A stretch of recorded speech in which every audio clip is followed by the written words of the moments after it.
what is actually being exposed is the pace of the Indian team. When you have a forward line that has the skill and the dribble, and what was being told to everybody was this is one of the fittest Indian teams.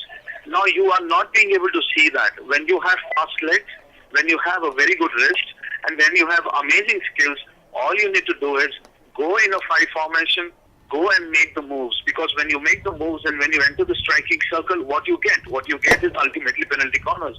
And here what has happened is that 26 circle penetrations. 26 circle penetration is almost like asking Brazil to play football, And when you get those kind of numbers, out of 26, if you're not being able to put 5 on the feet of the New Zealanders and earn those penalty corners, I think somewhere the thinking is probably going wrong. I think a player like Sunil, who probably played one of his best hockey in the qualifying, fine, he's up against New Zealand and teams like Holland, but he also needs to understand that when you go into the circle, if you are not going to get a goal, you get the feet of the player penalty corner.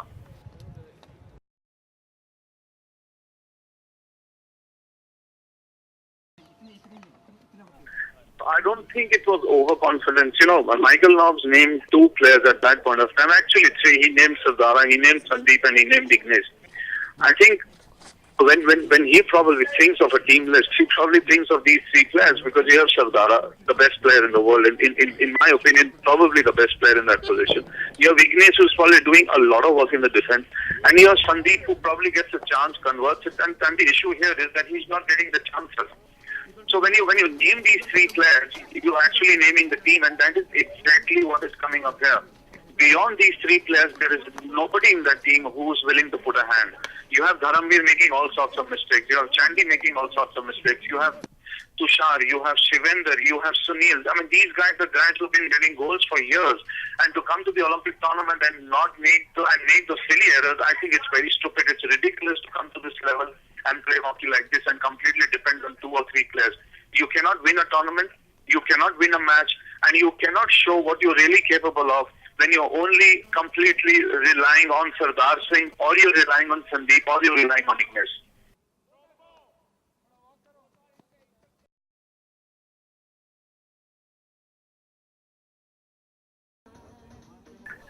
I think with the 3 games, you got to play Germany, massively big side. You got to play Korea, who beat New Zealand, and you have to play Belgium. Now, Belgium is no small team. I mean, those guys are very good with penalty corners. They have an Australian coach too.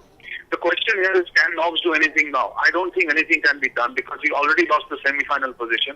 The max you can probably do is play the game that you have played for the last 6 months or 8 months to reach this position.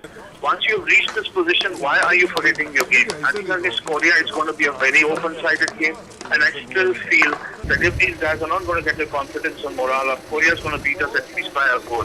Belgium is going to be very tough. I don't see India beating Germany. I see a scoreline of 4-0, 5-0 against Germany.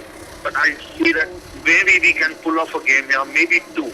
I think with a little bit of luck, with a little bit of good planning in the midfield, India can still pull off 2 wins, 1 against Korea and 1 against Belgium.